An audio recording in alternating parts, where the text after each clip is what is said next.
Hey folks, welcome to the Foolish Canuck podcast. This is episode number 21, and I'm your host, Chris Timms. Hope everything's doing well for you. I hope your lives are groovy. I hope the pandemic is treating you well. A lot of talk about I don't know how the pandemic's treating you well. That's a weird thing to say to people. Anyway, I hope you're making it through it. There's a lot of talk about vaccines coming out, so that's exciting. Maybe things will get back to normal sooner than later. I'm still kind of betting on zombies, but we'll see what happens, things have been going all right. Got a bunch of listens off the last episode, so it's exciting. 206 to be exact. So thank you, folks. Very few people hit liked or subscribed after it, so I don't know what that tells me, but 206 people did listen to it, and that was our highest listening totals yet. So thank you very much if you were a return listener. And hey, if you did like this, why not share it, subscribe, follow, comment, I don't know, whatever you got to do or whatever can be done to help me, get even more listeners, folks. I don't have a lot of options going on right now, and the more I can progress this podcast, the better. Because looking for work during a pandemic is kind of like trying to get laid in a leper colony. It's prospects are slim. And I have an interview this week. There's 300 other applicants. So I like to think my odds are good. I don't know. It's difficult. So, if you can help me out and spread the word on this podcast, that'd be really great. I know we're not into it really right now, and you're like, yeah, this is kind of lame, this podcast, but we're just getting warmed up. Stick around, don't run away. You've been watching the Mandalorian? I've been watching the Mandalorian. It's fucking amazing. If you haven't seen it, I highly recommend it. On Disney Plus, I believe. Well, I believe it is. That's where I've been watching it. So I'm an idiot.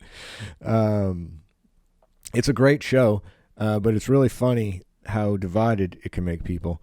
Because everyone's upset about the name of Baby Yoda, or the child, as was properly called in the show. I do have to say this about the Mandalorian: it is probably the best Star Wars show or Star Wars thing I've watched since the trilogy. I'd say in all of it, but I think what makes it so great is that there's all these little pieces from all the other movies that you see in it, and then you're like, oh my god, and then it's aesthetically amazing. So it's probably my favorite, but it probably wouldn't be my favorite without the others, if that makes sense at all. I don't know if that makes sense. But people are upset because spoiler alert if you haven't seen the most recent one, though if you've online at all, then you probably already know, but they released the name of the child, and people online are upset, super upset. Everyone's really pissed off that the Baby Yoda's name is fucking Groku. And I was like, that's a stupid name. That's a horrible name. And I'm like, what kind of name is Yoda?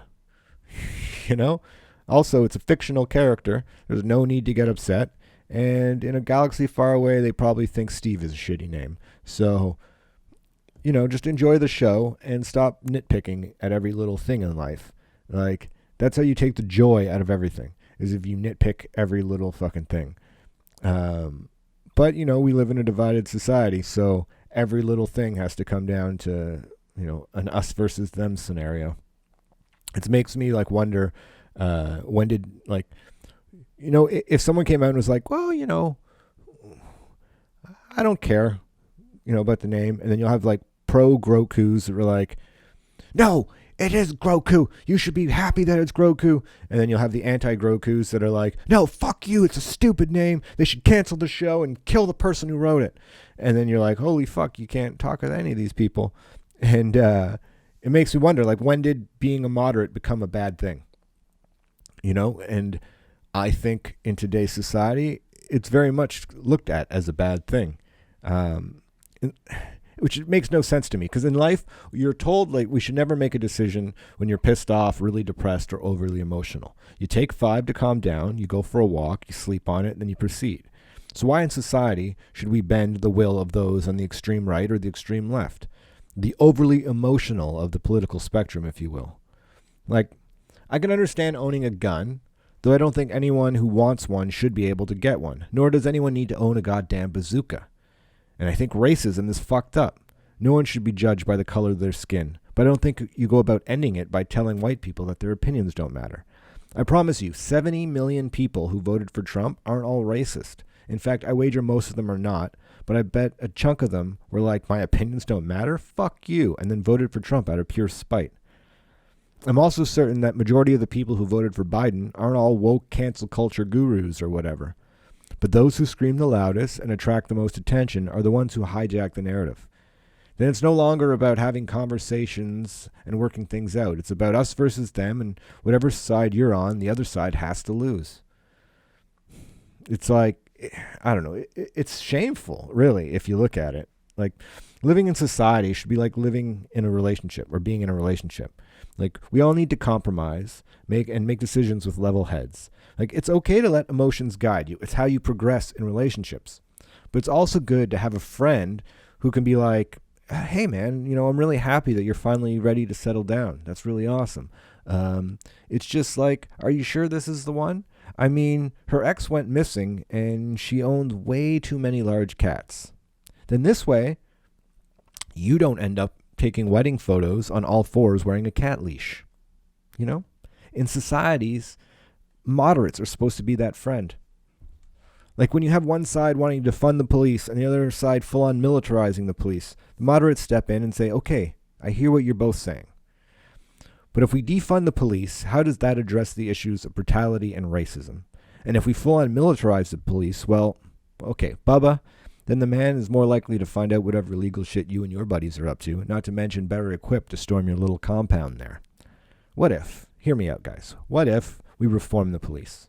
Less cops with guns, more social workers, better community outreach, maybe requiring some form of law degree, or whatever better minds than mine can come up with, and we do militarize it, but not like with tanks and bigger guns, but with constant and intensive training, and we hold them to an extremely high standard. What do you guys think? Let's work this out. And in a simpler time, that's exactly how it would go, and we'd see meaningful and impactful reforms, and not just like symbolic gestures. Alas, in a time of social media, and fucking memes and rabbit holes of confirmation bias, there's not time to take 5. There's no time to go for a walk or sleep on it because it's always on. Conflict generates clicks. Clicks generate dollars, and dollars end up in ridiculous divorce settlements of the rich and sleazy. Meanwhile, emotions are at 10,000. The extremes are swelling. Lines are being drawn in the sand, and the few reasonable voices asking, hey, can't we all get along, are being drowned out. And I say few because that's the problem. That's the problem. Moderates generally don't give a fuck. And that's not to say they're not passionate about things. It's just we're busy living our lives, not always paying attention. And then you go online to see what's up and you find yourselves at your friend's wedding watching them get walked down the aisle on all fours. Then you're told you can't ask questions or you're going to be canceled. And you try to hang for a bit because, well, you're a friend. But then you're told dinner is being served in a saucer and when you ask for a spoon, the fucking groom stands up and announces to everybody that in the 7th grade you pulled your balls out in the schoolyard. And frantically, you try to explain that it was just a joke. And I was asking my buddies if they wanted to see my brain. And it was 30 years ago, but then I realized the ridiculousness of justifying a 30-year-old joke from when you were a child, and you just fucking log off. Though if too many rational minds log off, balance or equality can never be achieved. Support your friends, but don't bend to their extremes. If you say something they don't agree with and attack you with something like the ball story, just own it. Don't be apologetic, but also don't be a dick about it. Be like, yeah, 30 years ago, I'd ask people if they wanted to see my brain and I'd whip out my nuts. I got a lot of laughs at the time, but perhaps you had to be there. I mean, I can show you now, but I've definitely lost a few brain cells, if you know what I mean. Anyways, how about that spoon? 7 years, that's just how it should go. And several years ago during a conference, Richard Dawkins, he called for militant atheism as an answer to the overreach and influence of religion. Because unlike religious folks who congregate, have beliefs and traditions to protect, and a like-minded purpose to rally around, Atheists generally don't give a fuck, kind of like moderates. They have a world of varying beliefs and for the most part are ruled by science, not a supposed deity. There's no Sunday traditions for an atheist or rituals to remind them that what they believe or who they serve. In fact, being an atheist probably takes up least amount of their time, if any, just like a moderate. They have no unified agenda. They're just living their lives. Religious folk, on the other hand, do have an agenda and are a highly motivated bunch. So you start to see creationism or intelligent design slide into schools, abortions banned, and the suppression of any sexual orientation that's not hetero. And this all happens because they're organized and, like I said, unified. Atheists, not so much. And before they realize there's a thing to fight for, it's often too late and they're playing catch-up. This is why Dawkins made this call for militant atheism. It's not a call for violence, but a call for atheists to stand up, be seen, be heard, and to protect progress.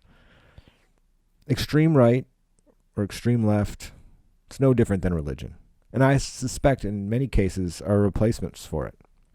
You have to pick a side.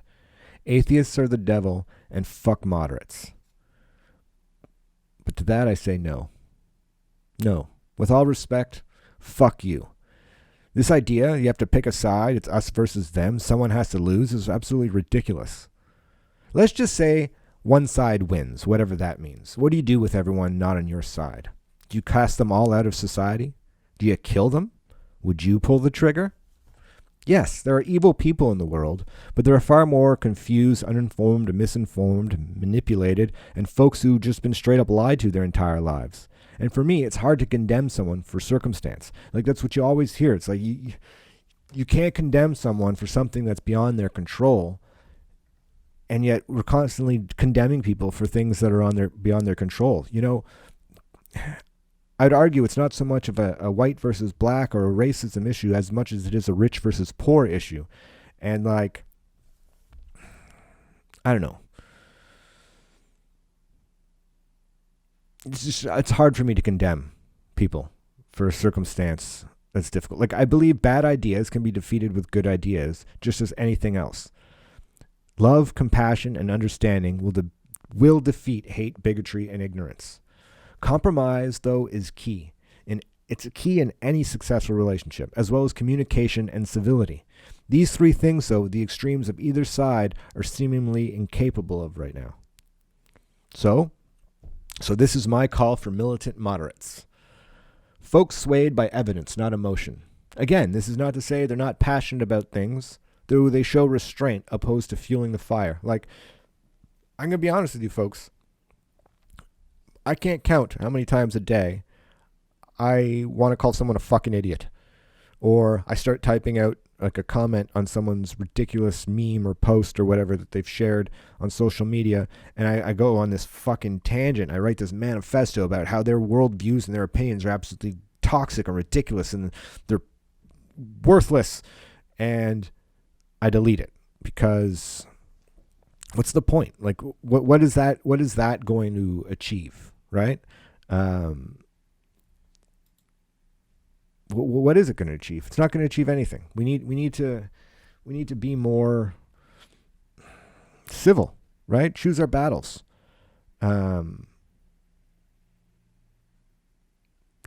I don't know. It's, if you listen to the last episode of the podcast, I talked about this guy who called me an insignificant piece of shit on Twitter, or an insignificant piece of garbage.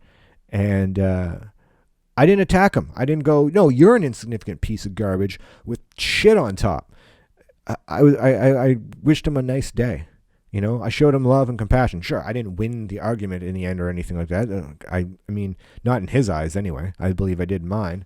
But I didn't escalate things. And like, I bet you if I did escalate things, like if I did call him a piece of shit or like attack him, then he would have attacked me further and we would have got to this whole ridiculous point, right? And I would have been overworked, like worked up about it, and I would have fucked with my whole day. And instead, I didn't let it. And I felt good about the way I interacted with this individual afterwards, right? He was telling, like, the person who told me I was a piece of garbage also told me to be a better human. Like, if you look at the conversation, I think I was being the better human out of the two. But that's my point, right? Like, you don't have to fuel the fire just because something you don't agree with someone said. Like, you can challenge them, but you don't have to, call full-on war or cancellation. Like, a moderate won't block Uncle Dennis from Facebook for sharing some crazy shit, right? They'll be civil and ask him about it, right? We need to call out hypocrisies on both sides. We can't achieve equality when everyone plays by different rules. You can't tell people not to make fun of you, then turn around and make fun of them. We have a choice in how we wish words to affect us and how much power they wield. We can't, start, we just can't be like, you fucking Nazi, fucking libtard, and then it's just going to keep escalating from there, right? Like, we can start by not taking ourselves seriously, and know that when someone calls you a fucking dickhead, you don't actually have a cock for a head. Like, take more pride in what you believe in yourself than what other people believe in you, if you will.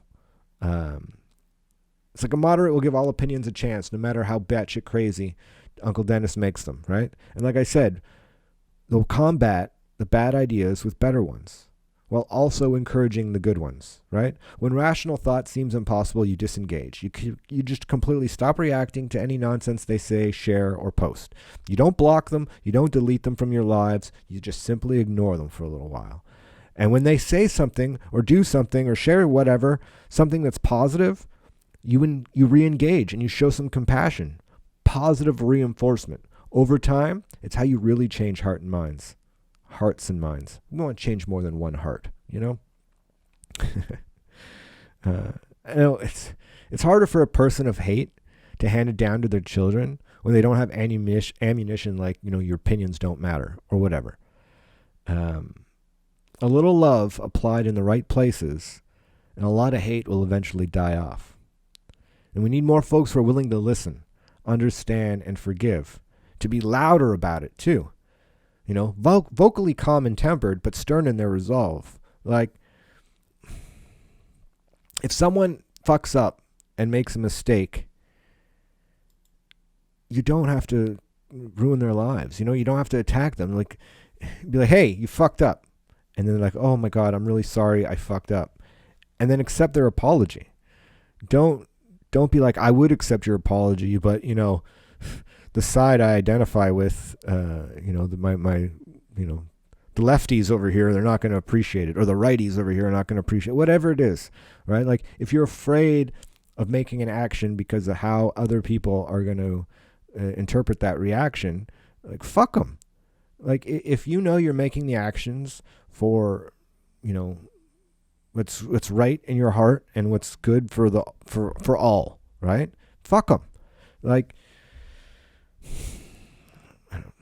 you can tell someone they're wrong without ruining their lives.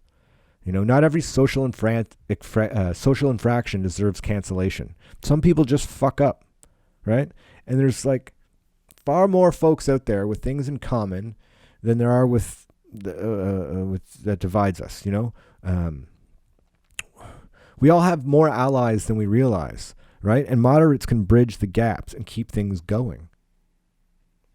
Because unrestrained by a unified ideology, moderates are actually like having several friends. So while one may leave the wedding for a lack of spoons, another will stop them and remind everyone that although Larry may be dressing up as Mr. Whiskers in his free time now, he still leads the team in goals, and without him we'll never win the championship, let alone make the playoffs. It's not a game of left versus right or us versus them. It's a game with one team, and as far as we know, only one league. It's humans versus progress. And everyone has a role to play, whether big or small, in obtaining that championship. And if we do, everyone wins. And the thing about winning a championship is no one really cares on how you got there. Not even Uncle Dennis. Just as long as he doesn't have to scratch Mr. Whiskers' belly again. What? Winning makes you do wild things. He was curious. I have no idea what the fuck I'm talking about anymore. I guess what I'm trying to say is like, saying is being a moderate isn't a bad thing, right? And if people aren't more vocal about it, then we risk moderates being treated like atheists back in the day. And though I doubt they'll be burned at the stake, being persecuted for not picking a side, or worse, picking the wrong side, isn't far off. We are all in this together. Like, the faster we can realize that, accept that, and embrace that, the better that we're all going to be, right? Because I asked this in the last podcast. What's the goal? What's our goal as a species, as a society? Or what are we trying to achieve to? It's like everyone talks about individuality, but then they want you to all be part of their team and part of their group and part of their thing. And it's like, okay, well, are we trying to progress each other individually, or are we trying to progress everything as a whole? I don't know. It's better minds than mine are probably thinking about these things right now. And I don't have the answers. But I do know that, like, not bending to either side and calling out all hypocrisies has got to be what part of the solution, right? And doing so in a civil, I don't know why I have problems saying civility, but doing it in a civil way. That's what I was trying to say. We can do it. We can be together. We could go to the weird Mr. Whisker's wedding and then go shoot bucks afterwards. There's nothing wrong with that. Yeah, I think that's it for today. I'm running out of steam. Shorter episode today, but that's okay. Thanks, folks, for listening. This podcast is available wherever you get your podcasts: iTunes, Spotify, SoundCloud. It is also on YouTube. It's audio only, but I get more clicks on YouTube for some reason, so check it out on YouTube.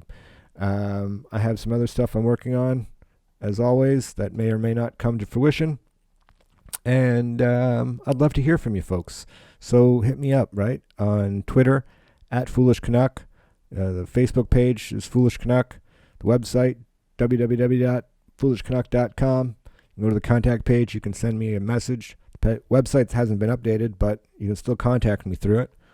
And make sure you subscribe, follow, like, comment, all that stuff. Engage with me, folks. I'd love to know what you think about these ridiculous things I talk about and my rambling. And what would you like to hear me talk about?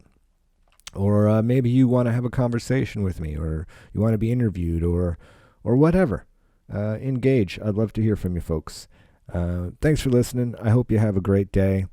Awesome rest of the week. I will have another podcast for you folks sooner than later. And who knows, maybe we'll incorporate some video into this thing in the future. I tried.